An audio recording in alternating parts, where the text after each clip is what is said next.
അസ്സലാമു അലൈക്കും വറഹ്മത്തുള്ളാഹി. പ്രിയമുള്ളവരെ, നാളെയാണ് പരിശുദ്ധമായ ബറാത്തിൻ്റെ രാവ്. നാളെ മഗ്‌രിബിയോടുകൂടെ ബറാത്തിൻ്റെ രാവിലേക്ക് പ്രവേശിക്കുകയാണ്.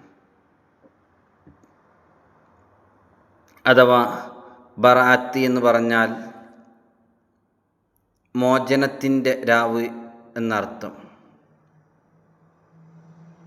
ആ രാവിന് ഒരുപാട് പ്രത്യേകതയുണ്ട്. മഹാനായ ശാഫി ഇമാം റളിയല്ലാഹു തആല പറഞ്ഞത് 5 രാവുകൾ പ്രാർത്ഥനയ്ക്ക് ഉത്തരമുള്ള രാവാണെന്ന് സയ്യിദുനാ ഇമാമുന ശാഫി റളിയല്ലാഹു അൻഹു. അതിൽപ്പെട്ട ഒരു രാവാണ് ബറാഅത്തിൻ്റെ രാവ്.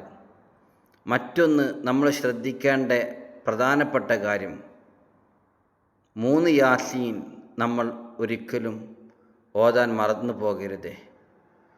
ഒരു യാസീൻ നമ്മുടെ ഭക്ഷണ വിശാലതയ്ക്ക് വേണ്ടി മാത്തുക്കൾ പഠിപ്പിക്കുകയാണ്.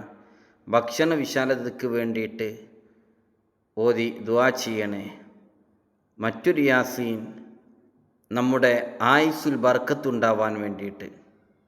ആയുസ് കുറേ ഉണ്ടായിട്ട് കാര്യമില്ല, അതിൽ ബർക്കത്ത് വേണമല്ലോ, അതിനു വേണ്ടിയിട്ടൊരു യാസീൻ. മറ്റൊന്ന് ആക്കിബത്ത് നന്നാവാൻ, മരിക്കുമ്പോൾ നല്ല അന്ത്യത്തിന് വേണ്ടി. അതിൻ്റെ ഒരു പൂർണ്ണത അവസാനം സൂറത്ത് ദുഖാനും ഓതിയിട്ട് ആത്മാർത്ഥമായി രാജാതിരാജനെ അള്ളാഹുവിനോട് ദുആ ചെയ്യുക.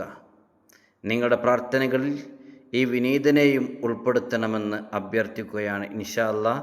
അസ്സലാമു അലൈക്കും വറഹ്മത്തുള്ളാഹി വബറകാതുഹു.